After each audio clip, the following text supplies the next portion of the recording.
दोस्तों, हमारे देश की न्यायपालिका को लेकर के पूरे देश के अंदर गुस्सा है। लोगों का कहना यह है कि जो न्यायपालिका गरीब आदमी की सुनवाई के लिए तारीख पे तारीख देती है, बरसों निकल जाते हैं और उसको न्याय नहीं मिलता, यहां तक तारीख नहीं मिलती, वहीं कुछ खास लोग सीधे सुप्रीम कोर्ट पहुंचते हैं और सुप्रीम कोर्ट में सीधी उनकी सुनवाई हो जाती है। क्या ये पैसे का खेल है? क्या ये पावर का खेल है? और इसको लेकर देश के अंदर एक अलग से चर्चा छिड़ी हुई है। दूसरी तरफ ये जो न्यायपालिका है, इसको लेकर के देश के उपराष्ट्रपति जगदीप धनखड़, जो कि सुप्रीम कोर्ट में बाकायदा वो वकील थे और एक नामी गिरामी वकील होने के साथ ही बार काउंसिल के भी वो सदस्य रहे हैं, और उन्होंने अब एक बार फिर से सवाल उठा दिया इस न्याय प्रणाली पर।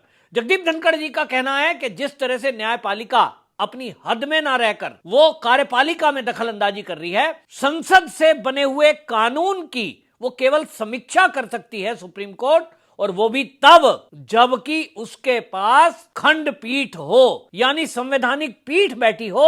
और आज की संख्या के हिसाब से, क्योंकि आज सुप्रीम कोर्ट में 34 जज हैं, तो 19 जजों की बेंच वो केवल केंद्र के बने हुए कानून पर समीक्षा कर सकती है। आज हम देख रहे हैं कि 3 जजों की एक बेंच बैठ गई है सीजेआई की अध्यक्षता में, और वो देश के संसद के बने हुए वक्फ बोर्ड एक्ट अमेंडमेंट को चुनौती देने के लिए सुनवाई कर रही है।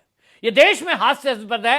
पूरे देश में इस बात को लेकर गुस्सा है कि जब वक्फ बोर्ड को लेकर के 120 पीआईएल पूरे देश की हाई कोर्टों में अलग अलग हिस्सों में, अलग अलग प्रदेशों में दर्ज हैं, और इसको लेकर सुप्रीम कोर्ट ने ही यह कहा था, पीआईएल लेकर जो लोग आए थे, कि आप सीधे सुप्रीम कोर्ट क्यों आ गए? वक्फ बोर्ड का डायरेक्ट आपका इसमें कोई कनेक्शन नहीं है प्रॉपर्टी में, तो आप पहले हाई कोर्ट जाइए। वही सुप्रीम कोर्ट जो इस वक्फ बोर्ड के संशोधन को चाहता था, ऐसे राष्ट्रवादियों को इसी सुप्रीम कोर्ट ने भेज दिया हाई कोर्ट में।